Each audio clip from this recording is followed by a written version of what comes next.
A brand new black Range Rover, a faded Georgetown hoodie. That's all it took for an aggressive patrolman to physically assault and handcuff a man pumping gas in an affluent suburb. But the officer made one catastrophic mistake. The man he just humiliated was the chief circuit court judge. The wind biting through the affluent streets of Fairfax County, Virginia, carried the promise of an early winter. At the brightly lit Chevron station on the corner of Route 109, the fluorescent lights hummed a low, sterile drone. Elias Montgomery was exhausted. At middle age, he had spent many years in the legal trenches, culminating in his appointment as the chief judge of the county circuit court. He had just wrapped up a grueling high-stakes civil litigation trial that had kept him in chambers well past dinner. All Elias wanted was to fill up his gas tank, drive the short distance home, and sleep.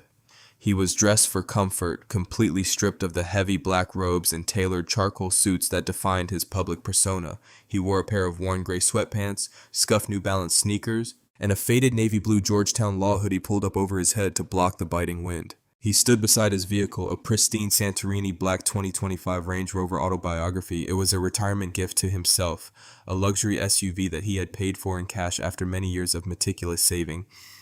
As the premium gasoline flowed into the tank, Elias stared blankly at the digital numbers ticking upward on the pump, his mind still untangling the complex witness testimonies from earlier that afternoon. He didn't notice the black and white police cruiser until it aggressively swerved off the main road, its tires screeching against the cold pavement as it cut through the gas station lot. Inside the cruiser was Officer Logan Pierce. Pierce was a veteran of the local department, a man whose personnel file was a thick, heavily redacted document filled with excessive force complaints and warnings about racial profiling. Pierce was a predator in a badge, a cop who viewed the wealthy streets of Fairfax as his personal kingdom. Beside him in the passenger seat sat Officer Miles Bennett, a recent academy graduate. Still idealistic, but too intimidated by Pierce to ever speak up. As the cruiser rolled past the pumps, Pierce's eyes locked onto the Range Rover, then his gaze shifted to the man holding the gas nozzle. A black man in a hoodie and sweatpants, face partially shadowed, pumping gas into a luxury vehicle in a predominantly white, upper-class neighborhood late at night. In Pierce's prejudiced mind, the math was simple. It was an equation he had solved incorrectly dozens of times before, but one he refused to unlearn. Stolen car. Gangbanger, easy arrest, look at this guy, Pierce muttered, his voice laced with sudden venom. He slammed the cruiser into reverse. What is it, Logan? Rookie Officer Bennett asked, his eyes darting toward the gas pumps. Did we get a call about a stolen vehicle? Don't need a call, Pierce sneered, shifting the car into drive and maneuvering it so the front bumper was angled aggressively toward the Range Rover, blocking it from moving forward. You think a guy dressed like a vagrant legally owns an autobiography? Not in this zip code. Get ready. Without activating his emergency sirens, Pierce flipped on the blinding white takedown lights mounted on the cruiser's light bar. The intense beams flooded the gas station, spotlighting Elias Montgomery like a criminal in a lineup. Elias squinted, raising a hand to shield his eyes from the blinding glare. He remained perfectly still, the gas nozzle still engaged in his vehicle. His heart gave a familiar, sickening thud. Before he was a judge, before he was a prosecutor, he was just a black man in America. He knew exactly what was happening. The door of the cruiser swung open. Officer Pierce stepped out, his posture rigid, his right hand resting ominously on the butt of his holstered service weapon. Step away from the vehicle, Pierce barked, his voice echoing sharply across the empty asphalt. Elias slowly released the latch on the gas pump and took a deliberate, measured step back, keeping his hands entirely visible. He did not panic. He did not raise his voice.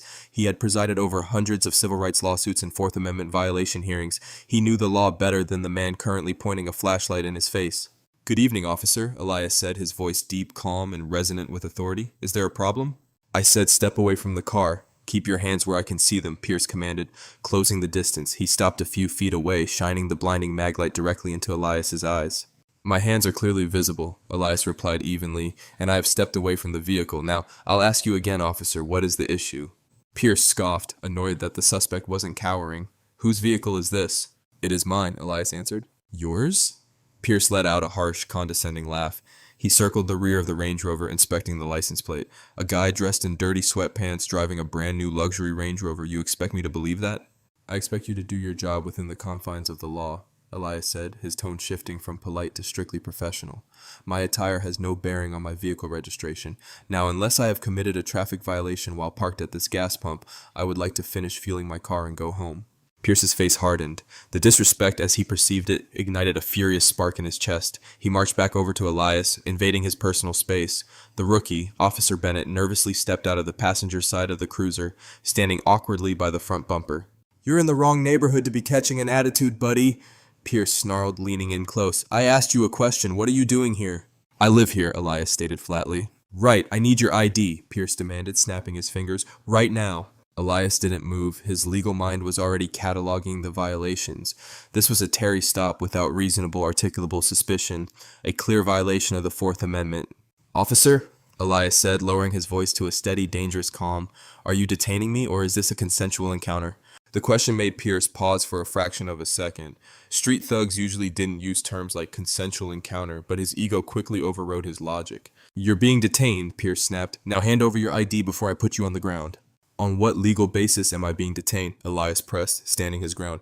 You have not witnessed me commit a crime. You have not cited a traffic infraction. You cannot demand identification without reasonable suspicion of criminal activity. I have reasonable suspicion, Pierce shouted, pointing at the vehicle. You look suspicious. The car looks suspicious. For all I know, you carjacked this thing 3 blocks away. Now give me your driver's license. Elias took a deep breath. My wallet is in the center console of the vehicle. If you want me to retrieve it, I will need to reach into the car. However, I want to state for the record that I am doing so under duress, and I do not consent to any search of my vehicle or my person. Pierce smirked, misinterpreting the legal jargon as a desperate attempt to stall. Don't play lawyer with me, boy. I'll get the ID myself. The word boy hung in the freezing night air like a venomous cloud. Elias's jaw tightened. He had been called many things in his life, but it had been decades since a uniformed officer had the audacity to use that particular racial slur to his face. Before Elias could process the insult, Officer Pierce lunged forward. Turn around and put your hands on the hood, Pierce yelled, his voice cracking with adrenaline. He didn't wait for Elias to comply. He grabbed Elias's left shoulder, attempting to forcefully spin the older man around. Elias, though in middle age, was a broad-shouldered man who kept himself in excellent shape. He planted his feet and instinctively tensed, refusing to be thrown against his own vehicle like a rag doll. Remove your hand from my person, Elias ordered, his voice echoing with the commanding boom he usually reserved for unruly defense attorneys in his courtroom. Stop resisting, Pierce screamed, the classic catchphrase of an officer trying to justify excessive force. He unclipped his handcuffs with his free hand. Reed, get over here. He's resisting. Officer Bennett rushed over, his eyes wide with panic. Greg, maybe we should just run the plates. Grab his other arm, Pierce interrupted, shoving Elias hard against the side of the Range Rover. The heavy metal buckle of Elias's sweatpants scratched against the pristine black paint. Elias did not fight back. He knew better. He knew that the slightest aggressive movement would result in a taser deployment or worse, a gunshot. He let his body go limp, allowing Pierce to wrench his arms painfully behind his back. The cold steel of the handcuffs bit deeply into his wrists, tightened far beyond protocol. They ratcheted down to the bone, sending sharp shooting pain up his forearms. You are making a catastrophic mistake, officer, Elias said through gritted teeth, his face pressed against the cold glass of his own window. Shut your mouth, Pierce hissed, forcefully patting down Elias's pockets, deliberately roughing him up. Finding nothing but a set of house keys and a cell phone, he yanked Elias backward by the chain of the handcuffs. Stand right there. Move and I'll drop you. Pierce turned his attention to the Range Rover. The driver's side door was unlocked.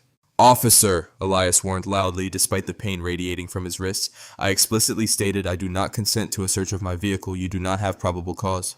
You're in handcuffs, buddy. I have probable cause to inventory the vehicle, Pierce lied, pulling the heavy car door open.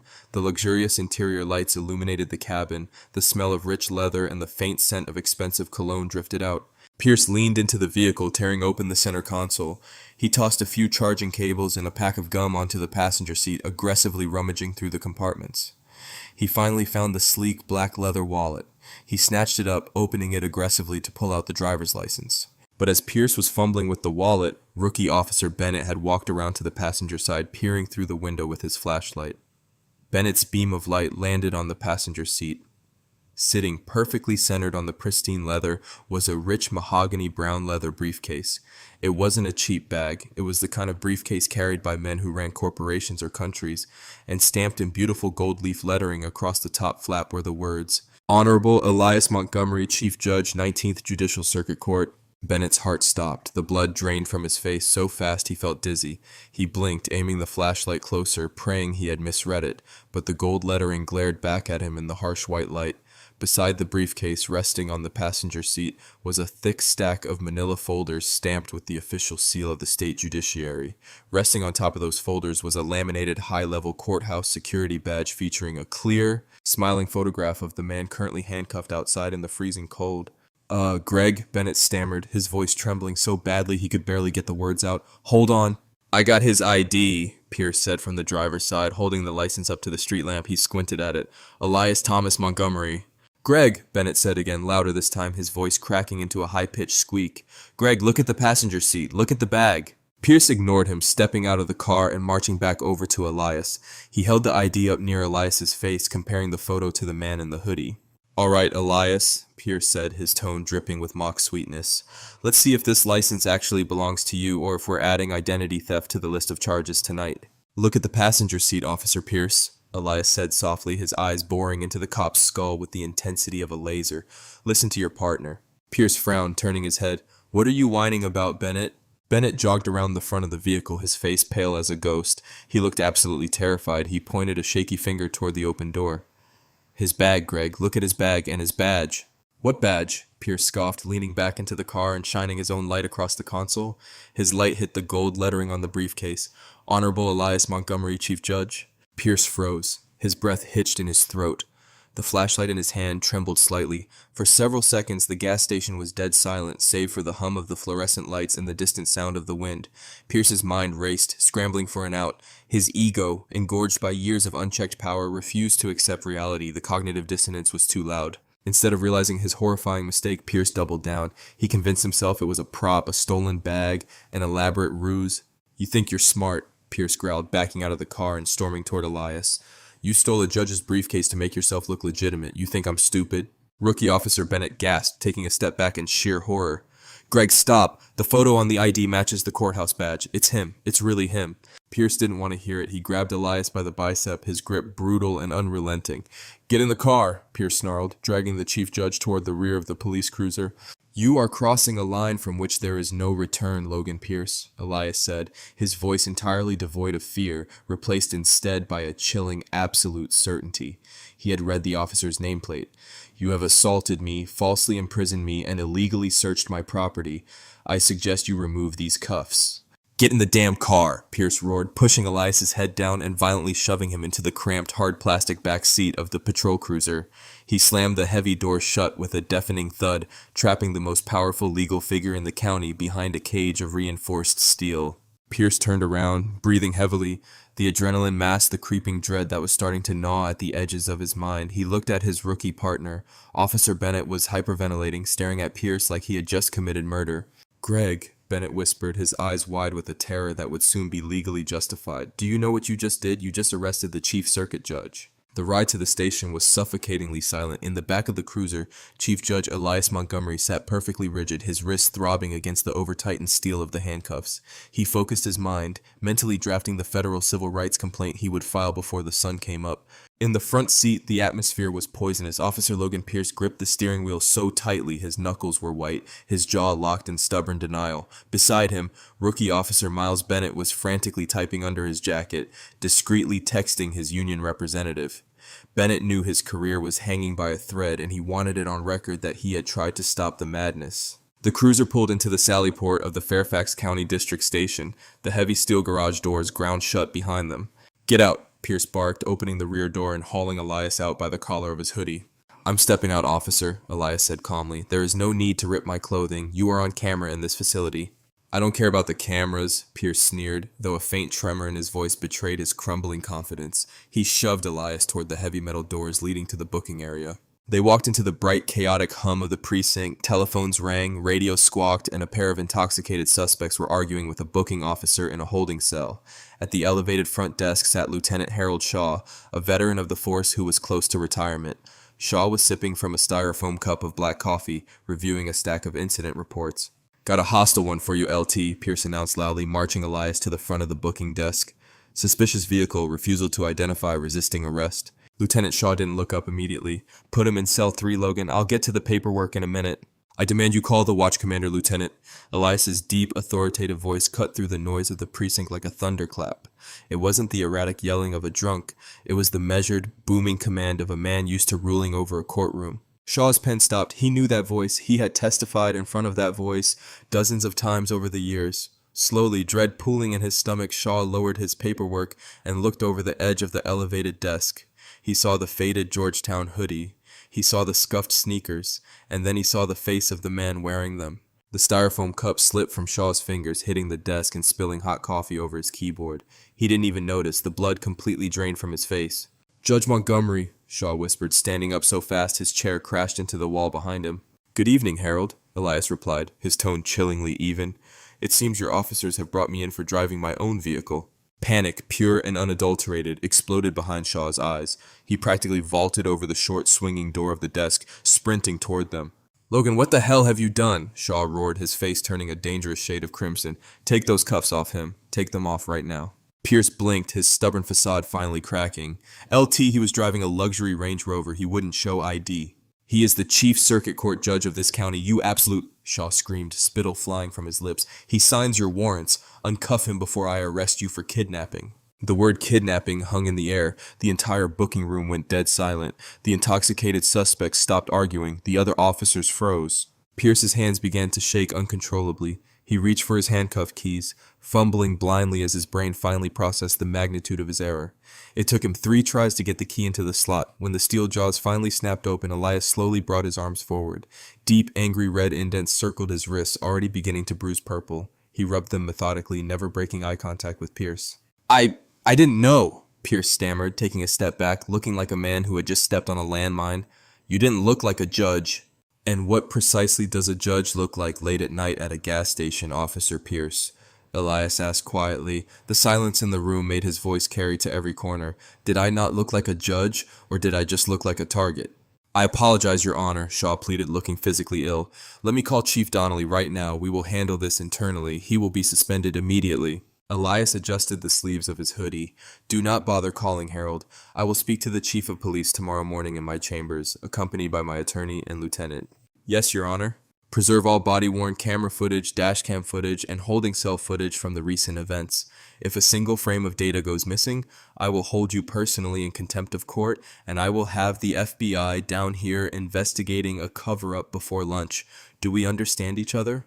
"Yes, sir," Shaw swallowed hard. "Perfectly." Elias turned on his heel and walked out of the precinct, the heavy metal doors slamming shut behind him, leaving Pierce to face the absolute destruction of his life. By the following morning, the legal earthquake hit. Elias Montgomery did not just want an apology, he wanted systemic extermination of the rot within the department. He retained Philip Hargrove, a high-profile civil rights litigator from Washington, D.C., known for ruthlessly dismantling corrupt police departments. They filed a massive Section 1983 civil rights lawsuit against Fairfax County, the police department, and Officer Logan Pierce in his personal and professional capacity. The damages sought were staggering, $13.8 million. The complaint cited false imprisonment, battery, illegal search and seizure, and a blatant violation of the Equal Protection Clause. The sheer dollar amount was designed not just to compensate, but to bankrupt the county's insurance policies, forcing them to overhaul their training and hiring practices. The county's legal team panicked. They immediately offered a settlement provided Elias signed a strict non-disclosure agreement. They wanted the incident buried. Elias rejected it quickly. He wanted everything in the sunlight. As the discovery phase began, a shocking twist emerged. The county attorneys confidently stated that Officer Pierce's body cam had experienced a technical malfunction during the initial stop, and the cruiser's dash cam was allegedly corrupted. It was a classic desperate cover-up attempt orchestrated by the police union, but they underestimated the judge. Philip Hargrove subpoenaed the security footage from the Chevron gas station. The station was independently owned by a man named Leo Kowalski, who had recently upgraded his entire security system after a string of late-night robberies. During the preliminary hearing, Hargrove played the footage in open court. It wasn't grainy black and white tape, it was crystal clear 4K resolution color video. And even worse for the defense, Kowalski had installed high-fidelity exterior microphones at the pumps. The entire courtroom listened in stunned silence as the audio played. They heard the screeching tires, they heard the unprovoked hostility, they heard Elias calmly state his rights, and they heard Officer Pierce use the word boy. They watched in high definition as Pierce violently shoved the chief circuit court judge against the vehicle and illegally searched his property, ignoring the frantic warnings of his own rookie partner. The judge presiding over the civil case, a federal magistrate who had known Elias for years, literally took his glasses off and stared at the defense table in sheer disbelief. The malfunctioning body cam defense collapsed instantly. The attempted cover-up became a secondary scandal, triggering an immediate investigation by the Department of Justice. The fallout was absolute. Faced with undeniable high-definition proof of racial profiling, brutality, and an attempted evidence cover-up, the county capitulated. They agreed to the full $13.8 million settlement to avoid a drawn-out federal trial that would have exposed even more corruption. Officer Miles Bennett, the rookie, was given immunity in exchange for testifying against his training officer. He confessed that Pierce had deliberately targeted Elias based on his race and vehicle. Logan Pierce was fired, stripped of his badge, and lost his pension entirely. But Elias wasn't done. Under pressure from the DOJ investigation, federal prosecutors indicted Pierce for deprivation of rights under color of law. He was convicted and sentenced to several years in a federal penitentiary. Elias Montgomery took the $13.8 million and established a legal defense fund for marginalized citizens of Fairfax County who had been victims of police misconduct. He returned to the bench, his authority stronger than ever, a living reminder that the law applies to everyone, especially those who wear a badge. If this story of justice served got your blood pumping, hit that like button right now, share this video with your friends to spread the word that no one is above the law, and make sure to subscribe to the channel for more unbelievable, true-to-life stories of dramatic legal revenge. Drop a comment below. What would you have done if you were in the judge's shoes? Thanks for watching, and see you next time.